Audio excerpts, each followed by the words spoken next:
Good morning. I want to thank you all for coming today and taking time out of your schedule to join us and learn a few things that are happening in northern Colorado, and take this opportunity to interact with your fellow participants in the water community, learn from each other, and hopefully learn from some of the things that we're going to present today. I think I'd be remiss today if I did not acknowledge and recognize the absolutely Herculean effort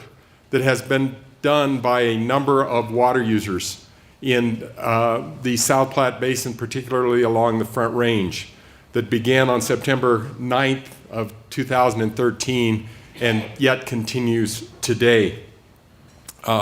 Recognize those efforts that overcame a tremendous number of obstacles, and those people that have accomplished recovery or in the process of accomplishing recovery from the very devastating record-breaking floods. It's something that has affected all of us and will continue to affect us for a number of months and a number of years. I think we need to recognize all of those that helped. In addition to that, those individuals who prompted and led actions, who provided information and aid, who spurred some relief efforts, who helped neighbors, friends, and even strangers in their recovery efforts, and helped others survive and recover. Obviously, there's too many of those to mention, but it is important that we realize their contribution, as I don't think it can be overstated, the value of those contributions to this region and to those water users and others that suffered from the flood.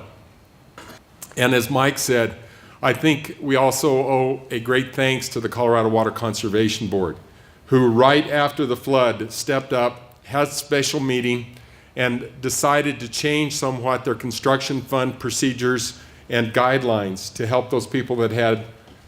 problems with flood and financing for those repairs, made special arrangements for loans, even forgave interest on those loans for a number of years, and put those out in a very expedited manner, so it wasn't a long-term thing to get that money. Also, I think CWCB needs to be recognized for the $2.5 million plus that they put out in grants to help spur those efforts, to act as a catalyst to get things going, to help technical work, and to help on-site work to get things moving before the funds were actually arranged on a long-term basis. So it's those type of things that really bring the water community together, especially in times of crisis. You know that the memories of the flood are going to live with all of us forever, I think. Nobody's going to forget the flood because of the massive devastation and the impression it left on all of us.